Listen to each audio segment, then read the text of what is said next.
Crime branch में पूर्व में एक अपराध 2 अपराध इसमें रजिस्टर हुए थे, जिसमें कि कुछ बिल्डरों को धमकी मिली थी जरिए व्हाट्सएप और जरिए एक अज्ञात वीपीएन नंबर से कि उसमें 5 करोड़ रुपए की मांग की गई थी और कहा गया था कि अगर नहीं दोगे तो हम जान से ख़त्म कर देंगे। इस तरह की धमकी थी, इस पर से क्राइम ब्रांच में केस रजिस्टर किया गया था। इस रजिस्ट्रेशन के बाद ही कमिश्नर सर ने एक विशेष टीम बनाई नीरज मीना के नेतृत्व में और उस टीम को इस पर लगाया था।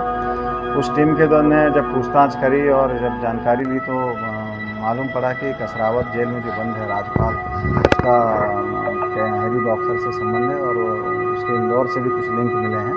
इसी आधार पर राजपाल का पुलिस रिमांड लिया गया था। उससे जब पूछताछ की गई, पूछताछ करने पर उसने यहाँ पर एक व्यक्ति का नाम पहले उसने बताया था, जिसका नाम था सोनू उर्फ रितेश खंगार।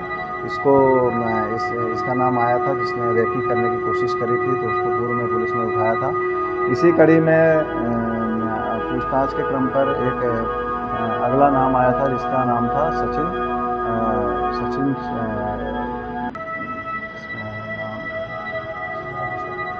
सचिन उर्फ वेद प्रकाश शर्मा नाम है। पिता रमेश चंद्र शर्मा, ये महिदपुर उज्जैन का रहने वाला है और इसके द्वारा भी इसके संपर्क करके और इन आरोपियों से रेकी करने के बारे में पूछताछ की गई थी। इस पर हमने हमारी टीम ने इसको महिदपुर से बुलवाया था और इसको 2-3 दिन लगातार इससे गहन पूछताछ की गई। इसके टेक्निकल जो डेटा थे उसका परीक्षण किया गया और कुछ चीज़ें ये छुपाने की कोशिश कर रहा था, लेकिन टेक्निकल डेटा के आधार पर जब चीज़ें कड़ाई से पूछताछ की गई तो उसने स्वीकार किया कि यहाँ पर प्रार्थियों की रेकी करने की यहाँ पर उसके द्वारा कोशिश की गई थी।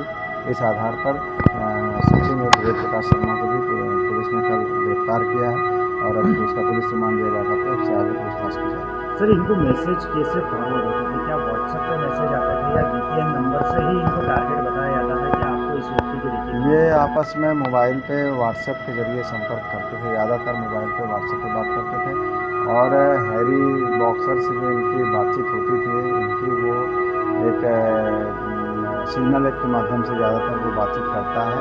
और ये जो व्यक्ति जिसको अभी हमने अरेस्ट किया है, ये एक मोबाइल पे इसके बहुत सारे ऐसे ग्रुप इन्होंने बनाए हुए हैं जो लारेंस गैंग से संबंधित हैं।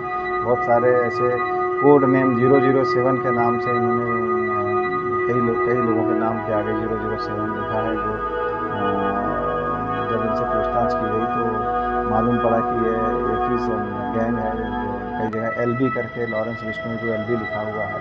तो इस तरह से इन्होंने कोड वर्ड में बहुत सारे नाम ऐसे सेव किए हुए हैं। इसके बारे में पूछताछ किया गया तो ये मतलब घुमा फिरा के उसने उत्तर दिया। बाद में उसने स्वीकार किया कि लॉरेंस गैंग के जो आरोपी हैं उनके कई लोगों के साथ ये एक्टिव संपर्क में था और उनसे बातचीत ये लगातार कर रहा था। VPN नंबर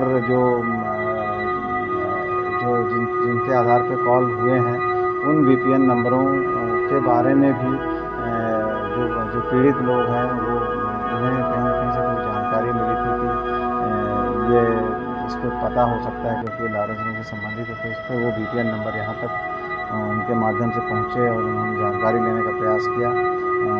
तो इस तरह से ये बहुत सारी ऐसी चीज़ें थी जो इसकी एक्टिविटी सस्पिशियस थी और इन सब चीज़ों के बारे में जब पूछताछ की गई तो उसने उनके बाद में ये बात स्वीकार भी करी कि उसने रेकी करने के इरादे से यहाँ पर कुछ लोगों को लगाया था। अभी भी इसमें कई लोगों को पूछताछ करना है। इसमें अभी जो प्रारंभिक रूप से पूछताछ में ये भी जानकारी सामने आई है कि इसमें कुछ लोग देवास के और कुछ इंदौर के लोग भी अभी शामिल हो सकते हैं, जिनके बारे में हमारी छानबीन जारी है। सर, इसमें एक चीज़ और सामने आई, ये जिन लोगों को टारगेट करते थे इनका भी एक कोड नेम दिया जाता था। वो कोड नेम क्या होता था सर? ये अलग अलग हर आदमी के लिए अलग यूज़ करते थे, वही कोड नेम होता था? ये मौके पर रेकी करते थे और रेकी करने के उपरांत उनके बारे में जानकारी लॉरेंस गैंग के मेंबरों को पहुंचाते थे। तब उस आधार पर उनको सीधे वहां से सिग्नल ऐप के माध्यम से धमकी दी जाती थी और उस तरह के ऑडियो प्रसारित किए जाते थे। अभी इनको ये उनके बारे में भी क्या कोडिंग कर रहे थे नहीं कर रहे थे, इसके बारे में भी जानकारी जुटाई जा रही है, पुलिस रिमांड में जाकर इनसे पूछताछ की जा रही है।